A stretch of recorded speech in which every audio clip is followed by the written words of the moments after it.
Raha tompoko lahy finaritra tompoko vavy dia ankaparinina atrany no andorana anao ny mety toetry ny andro ho an'ny 3 andro manaraka sy mitombatobana mahakasika an'ity herinandro ity. Ao anatin'ity herinandro ity ary dia tsara manamarika fa somary bantoerana ny volonandro ririnina indrindra moa fa ho an'ny aty amin'iny ilany asanan'ny afovoantany manontolo iny ankoatran'ny zomasiny sabotsy no ahita masoandro amin'ny ankapobeny masoandro balika ny tolakandro amin'iny ilany asanan'ny afovoantany iny. Jerentsika amin'ny tsipriany avy hatrany mahakasika an'izay toetry ny andro izay ho an'ny rapitso maraina zao dia ahitana orana malefaka aty amin'ny Sambava sy Antala mahazo ny Ambatsoa sy Analanjirofo ny motsiraky ny faritra atsinanana iny somary miserikerika andro ny voamaraina aty amin'ny Alaotra Mangoro mandrahona kosa ny ilany atsanan'ny afovoantany sy vadivavy fito vinanina ankoatr'izay dia masoandro mibalika no mibantoerana.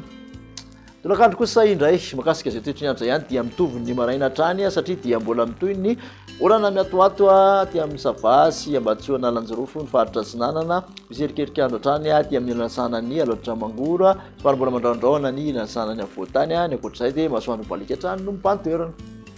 Mahakasika ho an'ny tombatombana ho an'ny maripana ny talata kosa dia manodidina ny 2 ka hatramin'ny 20 degré celsius no mafana indrindra ho an'ny aty amin'ny faritra afovoantany. Motsiraka atsinanana 20 ka hatramin'ny 30 degré celsius ny motsiraka andrefana kosa dia 30 ka hatramin'ny 30 degré celsius ny mafana indrindra. Raha manerana nosy aloha ny jerena dia ny toliara no mafana ho an'ny rapitso 30 degré celsius. Ho an'ny alarobia kosa indray dia mbola mitoetra ny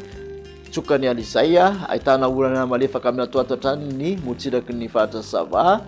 Ambatsoa Analanjirofo atsinanana vadivavy fito vinany mandraondraona aty amin'ny Alaotra Mangoro sy ny asanany afovoantany ankoatr'izay kosa dia fandimbondraona sy ny masoandro.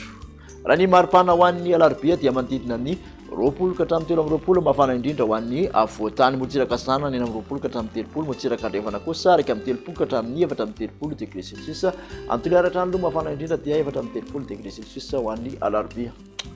Amarana toetry ny andro ary ho an'ny tontolo andro ny alakamisy dia mbola hita taratra kely ny tsokany alizay ny fiantraikany aty amin'iny Sava sy Ambatsoa sy Analanjirofo sy atsinanana iny izay ahitana orana malefaka mandraondraona hatrany ny Alaotra Mangoro ny ankoatr'izay kosa dia fandimbondraona sy ny masoandro. Raha ny tombatombana ho an'ny maripana ny alakamisy dia 20 ka hatramin'ny 20 degré celsius mafana indrindra aty amin'ny faritra afovoantany 20 ka hatramin'ny 30 ny motsiraka atsinanana 30 ka hatramin'ny 30 eo ihany koa ny motsiraka andrefana ny mafana indrindra kosa dia faritra Sofia any Antsohia 30 degré celsius raha ho an'ny alakamisy. Makasitraka anao anaraka izay hatramin'ny farany ary dia manasanao amin'ny manaraka indray veloma tompoko.